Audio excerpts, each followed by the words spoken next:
Pertanyaan dari Askaigus, apakah hadis Arba'in Nawawi itu termasuk hadis yang dhaif? Tidak boleh kita menjustifikasi Imam An-Nawawi. Jadi dulu kan memang ada siapa yang hafidh itu bisa hafal tafsiran ulama ya. Siapa yang hafat 40 hadis masuk surga ya. Maka ulama berusaha mencari 40 hadis itu sing hadis apa ya. Maka beramai-ramai ulama mengarang kitab arba'in 40 hadis itu diteliti kira-kira ini mungkin yang menyebabkan orang masuk surga itu hadis ini dilakoni. Nah, hafidh di tafsir ulama tidak sekedar hafal, ada yang mengatakan hafal, ada yang mengatakan ya menguasai dan mengamalkan, bukan sekedar memahami, ya mengamalkan. Nah, satunya adalah Arba'in karya Imam An-Nawawi. Maka yang terkenal di sini adalah Arba'in Nawawi. Sebenarnya banyak kita Arba'in, bukan karya Imam An-Nawawi saja ya. Lah hadisnya macam-macam di situ. Hadis Bukhari Muslim juga ada, muttafaq alaih ya. Bahkan innamal a'malu binniyat Bukhari Muslim muttafaq alaih ya. Bukan dhaif, sahih hadisnya. Ya. Innamal a'malu binniyat ya. Yang pertama kali nomor 1 itu hadisnya sahih. Dan Bukhari meriwayatkan, dan Muslim meriwayatkan. Jadi tidak dhaif ya. Jadi saya belum meneliti semuanya. Ya, kalau ada yang dhaif saya kurang tahu, tapi yang jelas banyak hadis sahihnya di situ. La yu'minu ahadukum hatta yuhibba li akhihi ma yuhibbu nafsihi, sahih itu Bukhari. Ya mungkin Hasan juga ada. Jadi sahih juga banyak.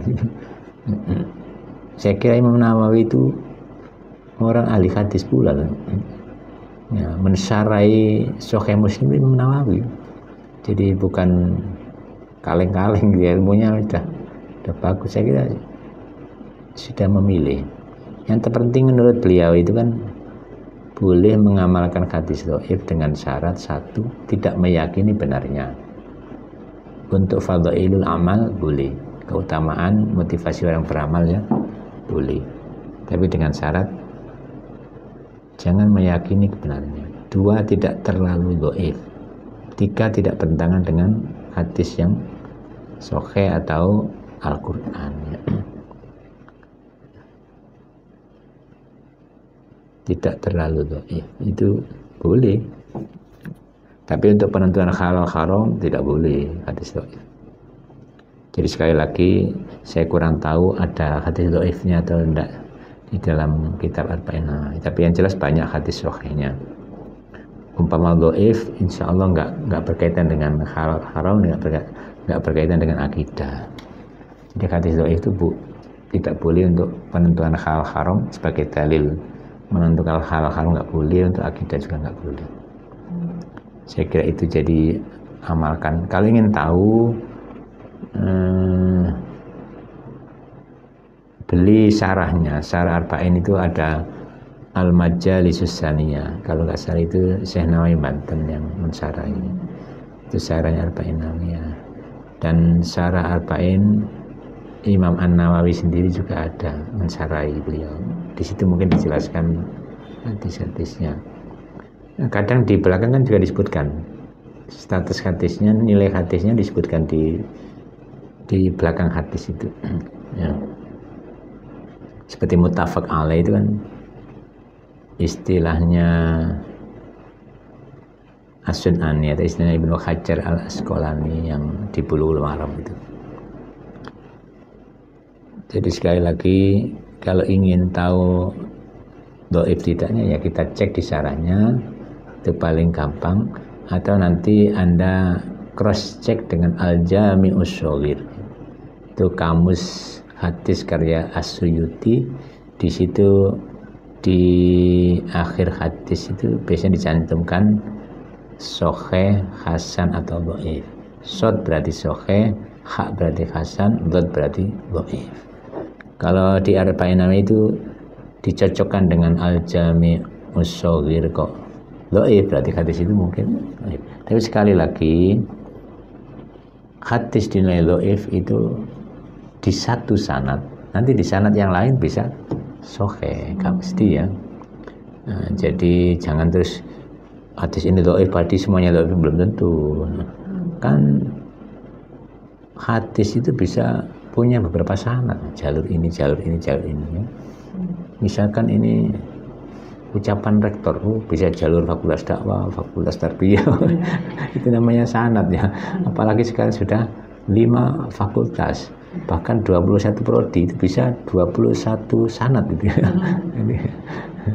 Sanad yang mana? Kalau tentang ini, ini sanadnya dari hadisnya rektor ini ya, dari prodi KPI, prodi PAI, itu beda-beda, nanti bisa.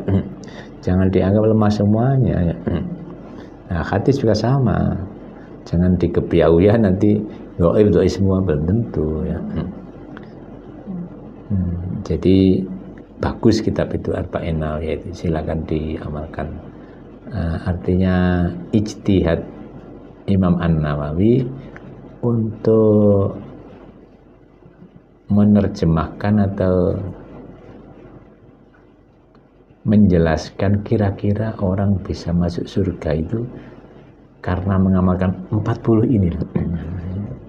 Salah satunya adalah hadis tentang niat. Juga ada yang ittaqillah haitsu ma kunta wa ati sayyidal hasanata tamhuha wa khaliqin nasa bi khuluqin hasan. Takutlah kepada Allah dimanapun Anda berada. Wa ati sayyidal hasanata tamhuha.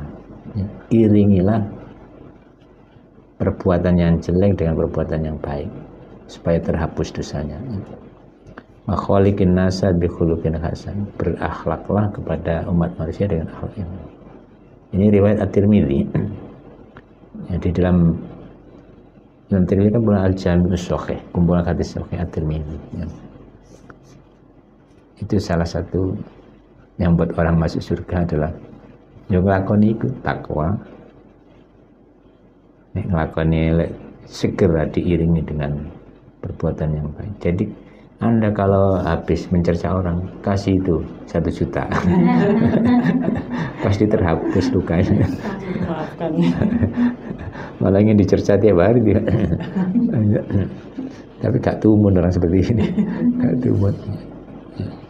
Nah, itulah mengamalkan hadis Nabi. Wa'atbi'in sayyidal hasanata tamhuha. Saya kira itu masih ada. Ihdinas siratal mustaqim, semoga memberi jawaban yang bisa mengobati kegalauan kalian semua. Mudah-mudahan Allah mengangkat derajat kita semua ya, menyelamatkan dunia akhirat, melapangkan rezekinya, dan orang tua kita juga diampuni dosa-dosanya, yang masih hidup dilapangkan rezeki yang barokah, halalan thayyibah. Wassalamualaikum warahmatullahi wabarakatuh.